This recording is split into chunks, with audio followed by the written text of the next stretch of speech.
My stepmom shoved me down the stairs and staged it as if I had taken my own life, just to steal my inheritance. I had her locked up and she spent a decade behind bars. Now, 10 years later, she's finally out of prison, and she's reaching out wanting to catch up with me. You ever have a moment where everything you thought you knew about your life shatters, only to reveal an even darker truth lurking beneath? Well, for me that happened not once but twice. And the second time it was my monstrous stepmother from behind prison bars, who dropped a bombshell that ripped open my past and redefined everything I thought I knew about my mom's death. My mom passed away from cancer when I was just 13, and my dad, he remarried way too fast. Linda, his new wife, seemed like a dream at first. She was all Pinterest boards, organic meal plans, and these long saccharine captions on social media about how blessed she was to have a bonus daughter. But the second my dad's car left the driveway for his night shifts at the hospital, the mask dropped. She'd make me scrub baseboards until my knees were bruised and raw, standing over me, critiquing every single stroke. She'd always compare me to her biological daughter, Chloe, who only visited on weekends. The night everything truly changed started like any other. Dad had just left and Linda appeared in my doorway, that fake smile plastered on her face. "Time for your chores." I had a huge test the next day, so I swallowed my fear and asked if I could do extra on Saturday instead. Her face went completely still. Then she smiled again too sweetly. "Of course, dear. You need your rest." I should have known something was terribly wrong, but honestly, I was just proud of myself for finally setting a boundary. I even texted my best friend, Sarah, about it, feeling a tiny spark of hope. I went to bed feeling light. I woke up at the bottom of our stairs, paramedics shining bright lights in my eyes. Linda was there, sobbing dramatically, telling anyone who'd listen how she'd found me. She kept repeating how I must have been sleepwalking, and how depressed she'd been since her mother died. I tried to tell them I'd never sleepwalked in my life, but everyone just exchanged these knowing looks. At the hospital, Linda pulled the doctor aside, and I heard her whisper about my previous attempts at self-harm. A complete, disgusting lie. But then she showed him the scratches on my arms from her cat, and suddenly I was the troubled, attention-seeking teen who'd thrown herself down the stairs. The fall messed up my back badly. I developed scoliosis, and this constant, grinding pain made it impossible to focus. Linda used it as an excuse to completely isolate me. She'd cancel my doctor appointments, saying I was being dramatic, and told my dad the pain was all in my head from grief. He believed her because he was never home to see me crying, doubled over with muscle spasms. For my 18th birthday, Linda announced she was throwing me a huge healing celebration. She hired a professional photographer, made a whole slideshow about my journey, and invited all our relatives. Then she stood there, giving this tearful speech about how hard it's been caring for me through my difficulties. Everyone applauded and I just sat there, every nerve in my back screaming, realizing with a cold dread that this was all calculated. Needing to escape, I went into her office. That's when I found the papers on her desk, documents about becoming my medical proxy. And then there were letters from my maternal grandmother that Linda had been hiding, letters showing my grandma had been trying to get custody, but Linda had convinced my dad she was toxic. Everything clicked into place. Linda needed everyone to see her as the devoted stepmother, just in case I ever tried to report her. While the party raged upstairs, I snuck into the basement, where my mom's things were stored. Hidden in an old paint box, I found her journal. One entry made my blood run cold. "If anything happens to me, protect our daughter from those who would use her pain for their gain."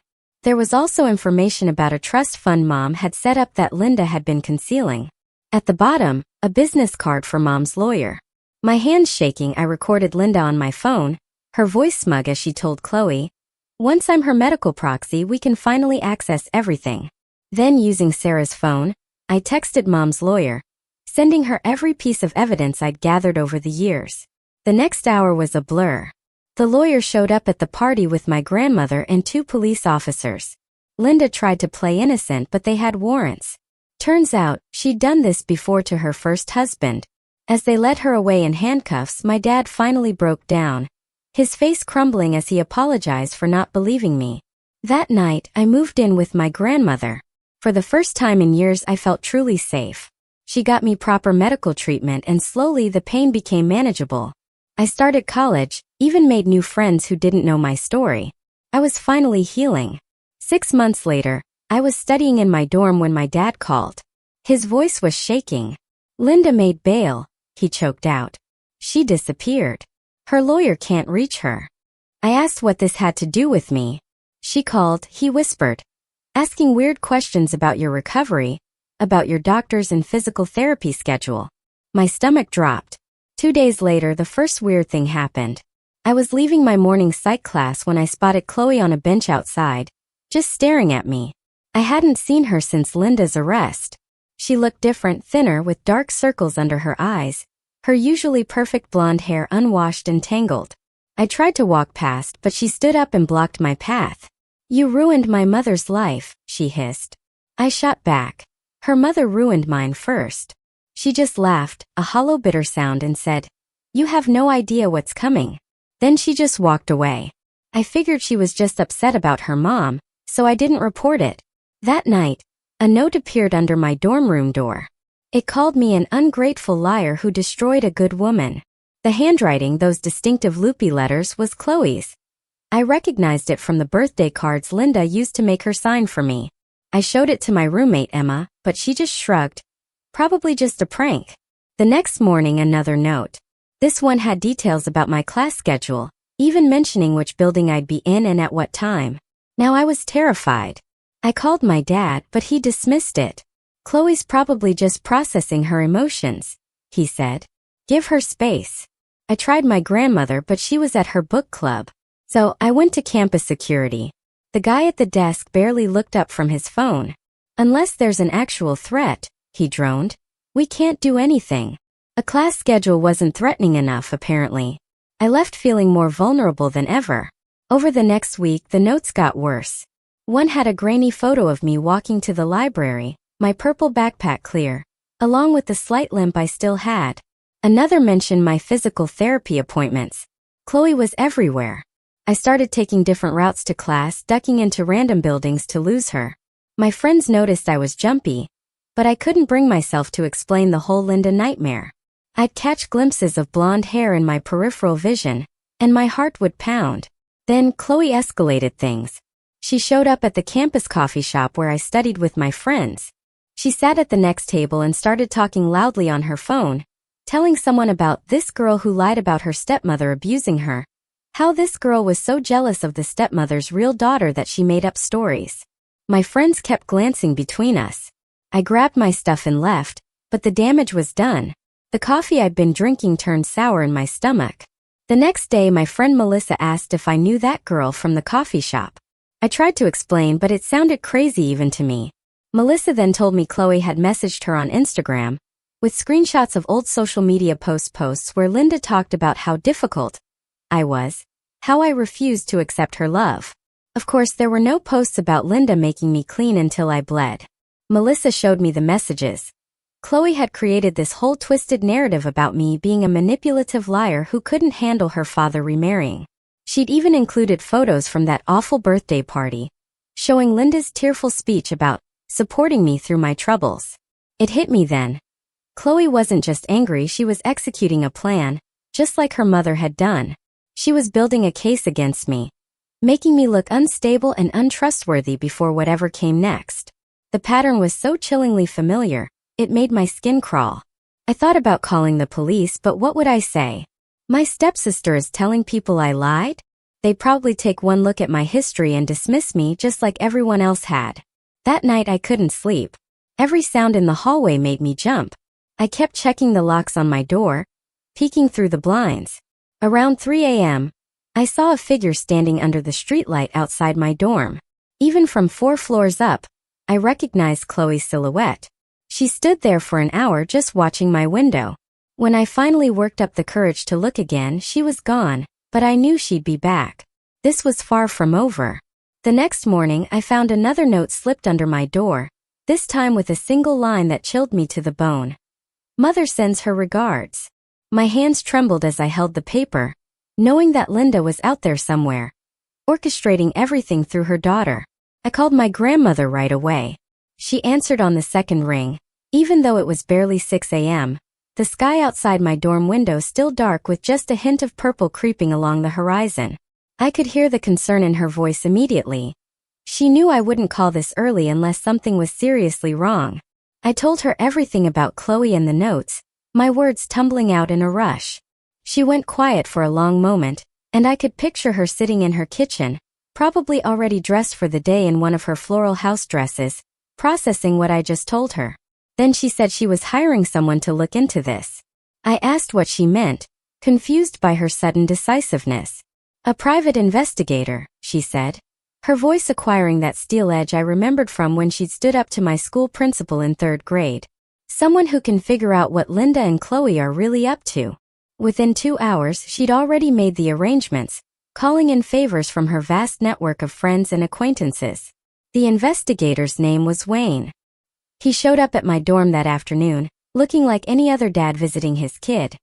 Gray hair cut short and neat, polo shirt tucked into khakis, comfortable walking shoes, nothing that would make anyone look twice. He even carried a campus map, like a confused parent trying to find their way around. He knocked on my door with a specific pattern my grandmother had told me to expect. When I let him in, he immediately scanned my room, taking in the windows, the lock on the door, even checking the closet. He asked me to walk him through everything, his voice calm and professional. I showed him all the notes I'd kept, stored in a shoebox under my bed. My hands shook as I laid them out on my desk. He took photos of each one with his phone, adjusting the angle to avoid glare from my desk lamp. He asked about my daily routine, my classes, where I went for physical therapy, what route I took to the library. He wrote everything down in this little notebook with a worn leather cover, his handwriting surprisingly neat. Then he told me to keep living normally but stay alert. He'd handle the rest. Before he left, he gave me his card with just a phone number, no name or business listed. That same day, I had physical therapy at the campus health center. The building was a modern glass and brick structure on the north side of campus, always busy with students. My therapist, Dennis, had been working with me for months to undo the damage from Linda's actions. He was in his 40s, with kind eyes and infinite patience as I struggled through exercises that should have been simple. He was the first medical professional who actually listened when I described my pain, never dismissing it as being all in my head like others had. As I was leaving the session, still slightly sweaty and sore, I noticed Chloe in the parking lot. She was standing near a blue Honda, talking on her phone and taking pictures of the building. Her blonde hair was pulled back in a ponytail, and she wore oversized sunglasses, even though the day was overcast. My heart hammering, I ducked behind a car and texted Wayne immediately. He replied within seconds that he was already on it. I stayed crouched there for another minute before carefully making my way back to my dorm via a longer route. The next few days were tense but quiet. No new notes appeared under my door or tucked into my backpack. Chloe wasn't at her usual stalking spots. I started to relax a little, though I still checked over my shoulder constantly. Maybe Wayne had scared her off somehow. I even went to a study group without constantly looking over my shoulder, actually managing to focus on organic chemistry for more than 5 minutes at a time. My friend Ethan, who sat next to me in most of our pre-med classes, asked if I was feeling better. He'd noticed how jumpy I'd been lately. I said, yeah, things were looking up. And for the first time in weeks, I actually meant it. I should have known it was too good to last. Peace never lasted long when Linda was involved. Friday afternoon, I got a call from the health center. I was in my room, halfway through a sandwich and reviewing notes for my anatomy exam. The receptionist said there was an issue with my insurance. Her voice sounded strained, like she was dealing with something outside her usual routine. Someone had called claiming to be you and tried to cancel your physical therapy coverage, she explained. They needed me to come in person to verify my identity and sort out the confusion. My hands started shaking so badly I dropped my sandwich. Mustard splattered across my notes. I knew exactly who that someone was. I called Wayne and told him what happened, trying to keep my voice steady. He said to go to the appointment, but he'd be nearby. Act normally, he instructed. Don't let on that you suspect anything. I changed into a clean shirt, my hands still trembling as I buttoned it. At the health center, the receptionist, Beverly, looked confused and slightly frazzled. She was an older woman who'd always been kind to me, remembering my name, asking about my classes. She said the caller had known all my information, my birthday, my insurance ID number, even my social security number. The only reason they flagged it was because the voice sounded different from mine, higher pitched and with a slight accent I didn't have. She pulled up the call log on her computer, her manicured nails clicking on the keyboard. The number was blocked, but they'd recorded it for security purposes. A new policy they'd implemented after some recent identity theft issues on campus. When she played it, I heard Chloe trying to disguise her voice, making it sound older and more authoritative. She was asking about my treatment schedule, claiming she needed to coordinate with a specialist. She was trying to get copies of my medical records sent to a new address, rattling off a P.O. box across town. Wayne appeared at the desk like he'd been there the whole time, probably having entered through another door. He showed Beverly some kind of credentials. I caught a glimpse of an official-looking ID with his photo. He asked for a copy of that recording, explaining he was investigating a case of medical identity theft. Beverly hesitated, clearly uncertain about protocol, but then made him a copy on a USB drive she pulled from her desk drawer. He thanked her and guided me outside with a gentle hand on my elbow. In the parking lot, under the harsh fluorescent lights, he told me, "This is bigger than just harassment. Someone is trying to access your medical benefits, possibly to file fraudulent claims or redirect payments." He needed to dig deeper into Linda's past to see if this was part of a pattern. He asked if I could stay with someone for the weekend while he investigated. I called my dad, but he was working a double shift at the hospital. So I texted my grandmother and she said to come right away. Pack a bag and drive carefully. The drive to my grandmother's house took 2 hours through winding country roads. The familiar route should have been calming, but I kept checking my mirrors for Chloe's car. Every blonde driver made my pulse spike. Every blue Honda made me grip the steering wheel tighter. I took a few random turns, doubling back once just to be sure no one was following me. When I finally pulled into my grandmother's driveway, gravel crunching under my tires, she was already waiting on the porch. The sight of her, small but fierce in her lavender cardigan, made my eyes burn with unshed tears. She hugged me tight, enveloping me in the scent of her rose perfume, and led me inside. Her house smelled like cinnamon and safety, like the snickerdoodles she'd been baking. She'd made up my mom's old room for me, with fresh sheets that smelled like lavender fabric softener. Seeing those familiar walls still painted the soft yellow my mom had chosen in high school made me want to cry. She told me Wayne had already called with an update. "What he found," she said, her voice grim, "is worse than we thought." She wouldn't tell me the details yet, just held me while I finally let myself break down. Wayne came by the next morning with a thick folder tucked under his arm. The kitchen table had been cleared of my grandmother's usual collection of magazines and mail. He spread papers across the polished wood surface, organizing them into neat piles. Linda had done this before. Not just once with her first husband, but 2 other times that he'd been able to document. The pattern was always the same, like she was following a twisted playbook. She'd marry someone with a sick or deceased spouse, presenting herself as a caring, supportive partner. She'd isolate their children through manipulation and sometimes violence. Then she'd become their medical proxy and drain their insurance benefits or trust funds. In one case, she'd collected disability payments for a stepson named Peter for 3 years after he'd moved out of state. Peter had no idea until the IRS came after him for fraud.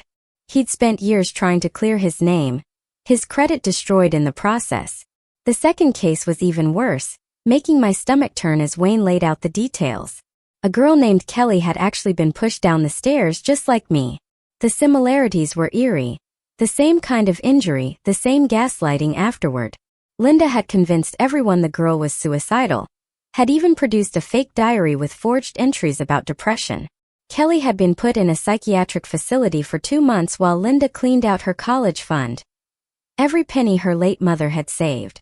The girl's aunt had fought for years to prove what happened, hiring lawyers and investigators, but Linda had disappeared before anything could stick. Wayne had tracked down both families through painstaking research. They'd been looking for Linda for years, comparing notes on online forums for fraud victims. My grandmother asked how Chloe fit into all this, her voice sharp with anger. Wayne pulled out more papers, including what looked like old foster care documents. Chloe wasn't Linda's biological daughter, like we thought. She was another victim who had developed something like Stockholm Syndrome. Her real parents had died in a car accident when she was 8. Linda had been her foster mother and had groomed her into being an accomplice over the course of a decade. The weekend visits I'd always assumed were custody arrangements had actually been training sessions. Chloe had been taught to gather information, to manipulate records, to play the perfect daughter. She was 18 now, but completely under Linda's control, psychologically dependent on her approval. Wayne showed us Chloe's old school records, which showed a bright, happy child before Linda, and the gradual decline afterward. I felt sick, my grandmother's strong coffee turning to acid in my stomach. All those times I'd been jealous of Chloe, thinking she was the favored daughter getting special treatment. She'd been a prisoner too, just a different kind. Wayne said he'd found evidence that Linda was using Chloe to access my disability benefits through a complex series of forms and false claims.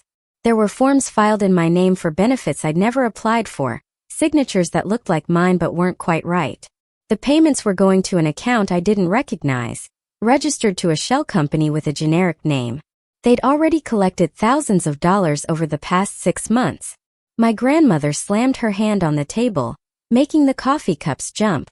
"This ends now," she declared, her voice carrying the authority of someone who'd raised 3 children and wouldn't tolerate any more nonsense. Wayne had a plan laid out with military precision. He'd contacted the other families Linda had scammed through a network of fraud investigators. They were willing to work together, pulling resources and information. We needed to catch Linda in the act, get irrefutable proof she was directing Chloe. The problem was Linda was too smart to show her face, too experienced at this game. She was using Chloe as a shield, staying hidden while her victim-turned-accomplice took all the risks. We needed to flip Chloe somehow. Make her see that Linda was using her too. Sounded impossible. How do you deprogram someone who's been manipulated for 10 years? How do you make them see the truth when lies are all they've known? I went back to campus on Monday with Wayne's assurance that he'd have someone watching. He wouldn't tell me who, said it was better if I didn't know so I wouldn't accidentally look for them. I tried to act normal, but I was constantly on edge, jumping at shadows and unexpected noises. During lunch I saw Chloe in the cafeteria. She was sitting alone at a corner table, picking at a salad without really eating. She looked exhausted, with dark circles under her eyes and her usually perfect hair hanging limp. I made a decision that Wayne probably wouldn't approve of. I grabbed my tray, my hands surprisingly steady, and sat down across from her. She looked up, startled, her fork clattering to her plate. "I know about Linda's other families," I told her. Her face went pale, all color draining away. I kept talking before she could leave, the words coming out in a rush. I told her about Peter and Kelly, about the years of trauma Linda had caused, how Linda had used them and thrown them away when she was done. I said I knew she wasn't Linda's real daughter, that Linda had taken her from her real family who'd loved her, that Linda had lied about her parents abandoning her. Chloe's hand started shaking, making her water glass tremble. She said I didn't know anything, that I was making things up, but her voice cracked, uncertainty creeping in. I pulled out my phone and showed her the documents Wayne had given me. Copies of her foster care records with her real last name, her real parents' obituaries describing them as loving people who died tragically young, the police report from when Linda first got custody, full of inconsistencies. Chloe stared at the screen like she was seeing a ghost, her face crumbling. She started crying right there in the cafeteria. Not delicate tears but ugly body-shaking sobs. People were staring, whispering, but I didn't care. I told her Linda was using her, just like she'd used me, just like she'd used Peter and Kelly. That when Linda was done, when the heat got too much, she'd disappear and leave Chloe to take the fall. Just like she'd done before, leaving a trail of damaged lives behind her. Chloe kept shaking her head, mumbling no over and over, but I could see the doubt creeping in. Years of careful programming starting to crack. She whispered that Linda said I was lying, that I'd made everything up to hurt them, that Linda had saved her, given her a home.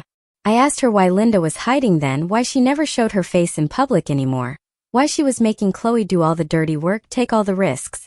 Chloe didn't have an answer, just stared at her untouched salad. I gave her Wayne's number, writing it on a napkin with a shaking hand, and told her to call when she was ready to hear the truth. Then I left her there crying into her salad, though every instinct told me to stay and comfort her. It was harsh, but I didn't have time for gentle. That afternoon Wayne called me, furious. He'd seen the whole thing on the security cameras he'd been monitoring through his contacts.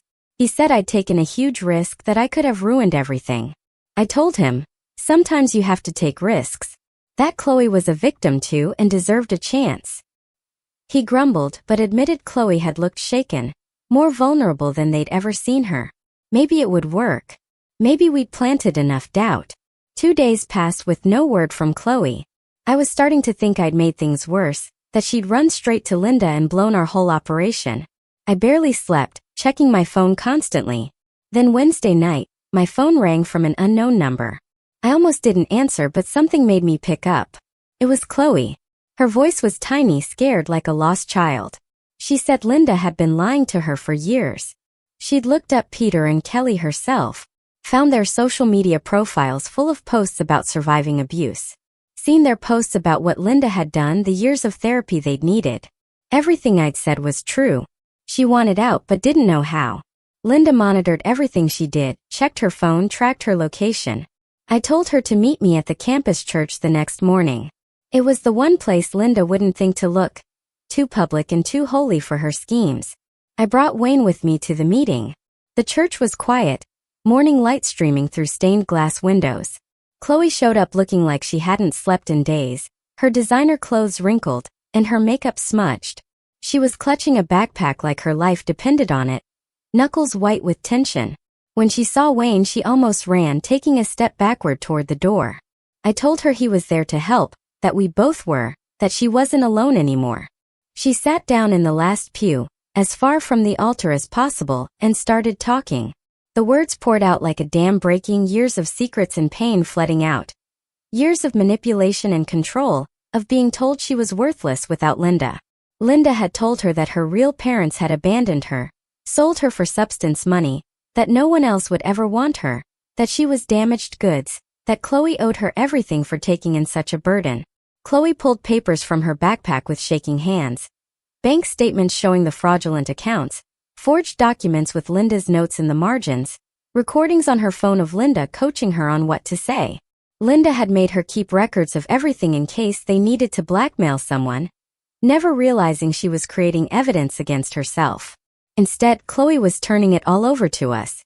There were details about the other families Linda had targeted, some we didn't even know about, contact information for victims across 3 states. And most importantly, evidence of where Linda was hiding. She was staying at a rundown motel 2 towns over, paying cash weekly, directing everything from room 237. She only contacted Chloe through burner phones, always paranoid about being traced. Wayne took the evidence with gloved hands, treating it like the precious proof it was, and made some calls. Within an hour, he'd coordinated with the other families and their investigators. They'd all been looking for Linda for years, sharing information and false leads. Now they knew exactly where she was. But we needed to be careful. If Linda got spooked, if she sensed the walls closing in, she'd run again, disappear into another identity, another state, another family to destroy. We needed her to think everything was still going according to plan. Wayne told Chloe she'd have to go back and act normal for just one more day. Chloe looked terrified, her whole body trembling, but agreed. She understood this was the only way to end it. That night I couldn't focus on anything. I kept thinking about Chloe going back to Linda, walking back into that motel room. What if Linda suspected something? What if she hurt Chloe? Linda had already proven she was capable of violence. My grandmother made me chamomile tea, but I couldn't drink it, my stomach too knotted with worry. She sat with me on the couch, rubbing my back like she had when I was little. I'd hated Chloe for so long, seeing her as the enemy, but now I just felt sorry for her. We were both Linda's victims, just in different ways. I texted her to stay strong, adding that she wasn't alone anymore. She sent back a single heart emoji that somehow conveyed everything she couldn't say. The next morning, Wayne called with the plan. The other families were driving in from across the state. They'd all meet at the police station to present their evidence together. A united front of Linda's victims. The detective assigned to the case had been briefed and was taking it seriously. Chloe would get Linda to meet her at a restaurant in town, supposedly to collect more forged documents and discuss their next target. The police would be waiting, both inside as undercover diners and outside in unmarked cars. It sounded simple, but I knew Linda was smart, had evaded capture for years. One wrong move and she'd smell a trap. I wanted to be there to see Linda finally face justice, but Wayne said, "Absolutely not. It's too dangerous, and your presence might tip Linda off." I spent the morning pacing my dorm room, wearing a path in the thin carpet. Emma kept asking what was wrong, concerned by my obvious anxiety. How do you tell someone your evil stepmother is about to be arrested in a sting operation? That sounded like something out of a bad TV movie. Finally, after what felt like hours, but was probably only 90 minutes, my phone buzzed. It was Wayne. Just 2 words. Got her. I sank onto my bed and started crying. Months of tension finally releasing. It was really over. Linda was in custody. She would finally face justice for everything she'd done. Or so I thought. Because Linda had one more card to play, and none of us saw it coming. Even in custody, even facing years of evidence, she had one final manipulation that would shake everything we thought we knew. I got the call from Wayne an hour later. His voice was different, tense, in a way I'd never heard before. He said Linda was demanding to talk to me. The detective thought it might help their case if I agreed. I said, "No way. I'm not going anywhere near her." But Wayne said she claimed to have information about my mom's death. My whole body went cold. "That's impossible," I told him. "Mom died of cancer." He said Linda was insisting she had proof of something else. The detective thought she was bluffing but wanted me to decide. I drove to the police station with my hands shaking on the wheel. The building was this ugly concrete block downtown. All fluorescent lights and worn linoleum. Wayne met me in the lobby along with a detective named Gray.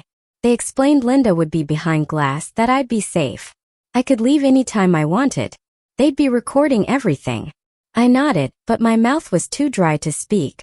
They led me down a hallway that smelled like old coffee and disinfectant. Linda looked smaller than I remembered. She sat in an orange jumpsuit, her hands cuffed to the table. Her perfect hair was flat and greasy. No makeup to hide the lines around her eyes. When she saw me, she smiled. That same fake smile from all those years. She said I looked good, healthier than when she'd last seen me. I didn't respond, just sat down across the glass. She leaned forward and said, "Your mother's cancer wasn't what killed her." I told her to stop lying, that I was done with her games, but she kept talking. She said she found my mom's medical records while going through Dad's files. There were inconsistencies in the treatment notes, medications that didn't match the type of cancer she had. She'd done research, talked to medical professionals using her connections. My mom's death had been suspicious, but no one had looked into it because everyone assumed it was just cancer. Linda pulled out a folder she'd somehow been allowed to keep. Inside were photocopies of medical documents with highlighted sections, different doctors' signatures that didn't match, treatment plans that made no sense. I wanted to leave, but I couldn't stop looking at those papers. Linda said she'd been planning to use this information as leverage if I ever tried to expose her. "But now that everything's ruined anyway," she sneered, "you might as well know the truth." She said to look at who benefited from my mom's death, who got the life insurance payout, who suddenly had no obstacles to marrying my dad. I said that was her, obviously. She laughed. "No, I came later. Someone else had cleared the path first. My dad's first girlfriend after Mom died. Beverly. The one who'd lasted 6 months before Linda showed up.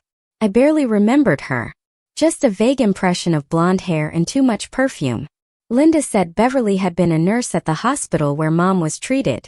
She'd had access to Mom's medications, her 4 lines, everything. After Mom died, Beverly had tried to get Dad to marry her quickly. When he said it was too soon, she'd gotten desperate and sloppy. That's when Linda had swooped in, playing the perfect supportive partner. Beverly had left town shortly after. I told Linda this was insane, that she was making things up, but she had names, dates, shift schedules. She'd kept it all as insurance, her own twisted backup plan. She said to check the hospital records myself, look up Beverly's employment history, see when her shifts aligned with Mom's worst days, track where Beverly went after leaving town.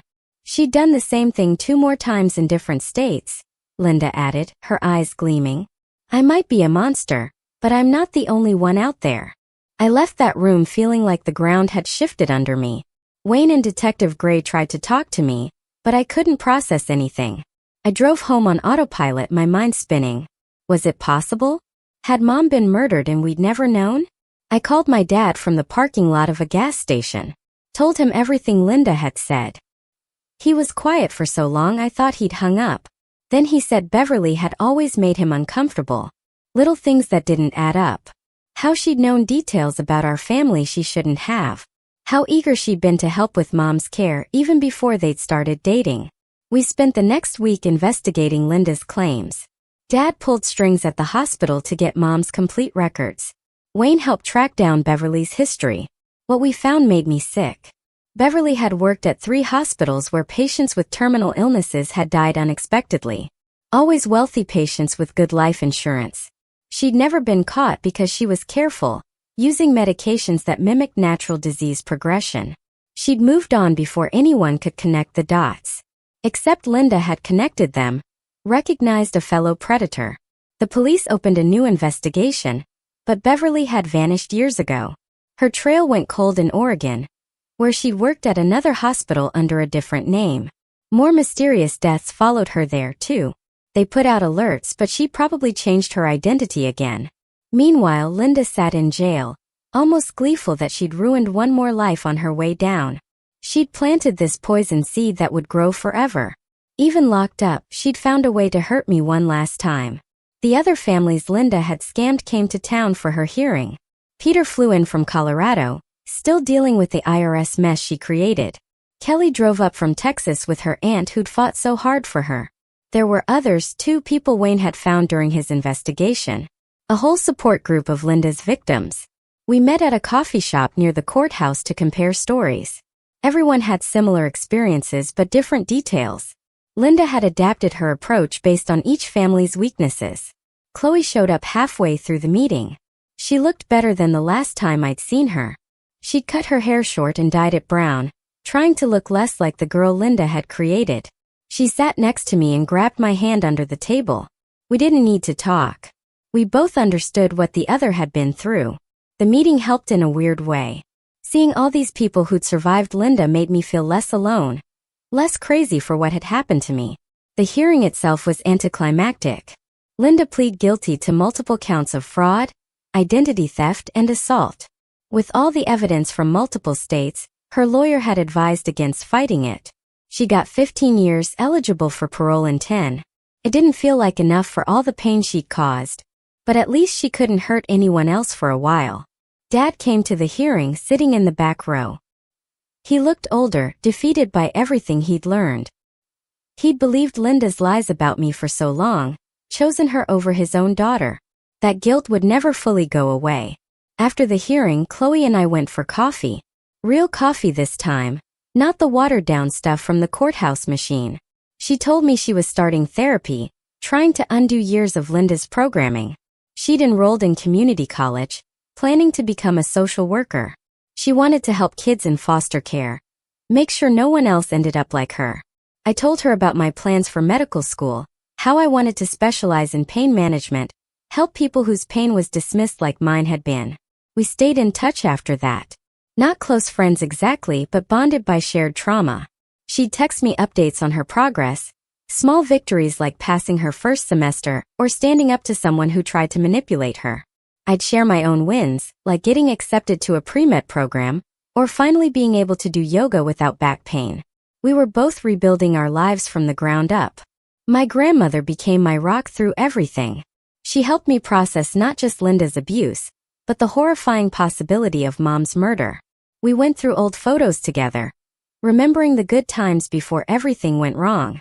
She told me stories about Mom I'd never heard, how strong she'd been, how much she'd loved me, how proud she'd be that I survived and fought back. Grandma also helped me reconnect with Mom's side of the family, people Linda had kept me away from. Dad and I started therapy together. It was awkward at first, sitting in those uncomfortable chairs trying to talk about feelings. He'd never been good at that stuff.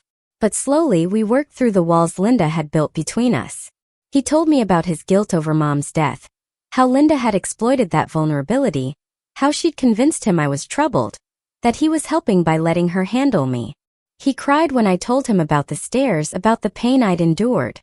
Real ugly crying that showed how much he'd been holding in. 6 months after Linda's arrest, I got a call from Detective Gray. They'd found Beverly. She'd been working at a nursing home in Washington under another fake identity. More suspicious deaths had followed her there. Elderly patients with good insurance who died just a little too conveniently. They arrested her based on the pattern of deaths and Linda's evidence. She was facing multiple murder charges across 4 states. Mom's case would be part of it, though proving murder after so many years was nearly impossible. I went to Beverly's trial with Dad. Seeing her in person was surreal. She looked so normal, like someone's aunt or a friendly neighbor, not like someone who'd killed my mother and who knows how many others. The prosecution laid out the pattern of deaths, the financial motives, the access she'd had. Linda testified by video link from prison, clearly enjoying her moment in the spotlight. Even in an orange jumpsuit, she managed to seem smug. The jury found Beverly guilty on 8 counts. Life without parole. Walking out of that courthouse, I felt something shift. Not closure exactly, but maybe the beginning of it. Mom was still gone. I'd still suffered years of abuse, but the truth was out now. Both monsters who'd hurt my family were behind bars. I could stop looking over my shoulder. Stop waiting for the next attack. I could just be a normal college student worried about exams and dating instead of survival. I graduated last month with my bachelor's degree. Dad, Grandma, and even Chloe came to the ceremony. Wayne sent a card saying he was proud of me. I'm starting medical school in the fall, finally pursuing the dream Linda had tried to steal. I still have bad days. Sometimes my back acts up, and I remember those nights crying on the basement floor. Sometimes I have nightmares about stairs. But I also have good days now. Days where I forget to be afraid. Days where I can just exist without constantly watching for threats. I know Linda gets out eventually. 10 years if she behaves herself. But I'll be ready. I'm not that scared teenager anymore. I have support, evidence, and the knowledge that I survived her once. She has no power over me now. Same with Beverly rotting in her cell. They're just bad chapters in my story, not the whole book. I get to write the rest myself. And I'm going to make it a good one. Not because of them or in spite of them, but because I deserve it. Because Mom would want me to live fully, not just survive. Last week, I was cleaning out some old boxes and found a photo from that awful birthday party. There I was, frozen smile while Linda gave her performance. But now I could see what I'd missed. Then in the background, barely visible, was my friend Sarah looking concerned. My dad checking his phone, probably wishing he could leave for work. Even some relatives looking uncomfortable with Linda's show. I wasn't as alone as I'd thought. People had seen something was wrong, even if they didn't know what to do about it. That photo used to make me angry. Now it just makes me grateful for how far I've come. Chloe called yesterday. She's graduating with her associate's degree and got accepted to a 4-year program. She's dating someone nice who knows her whole story and doesn't care. She sounds happy, really happy, for the first time since I've known her. We made plans to get coffee when she's in town. Not to talk about Linda or the past, just to catch up like normal people do. Because that's what we are now. Just normal people who survived something awful and came out the other side. Damaged maybe, but not broken.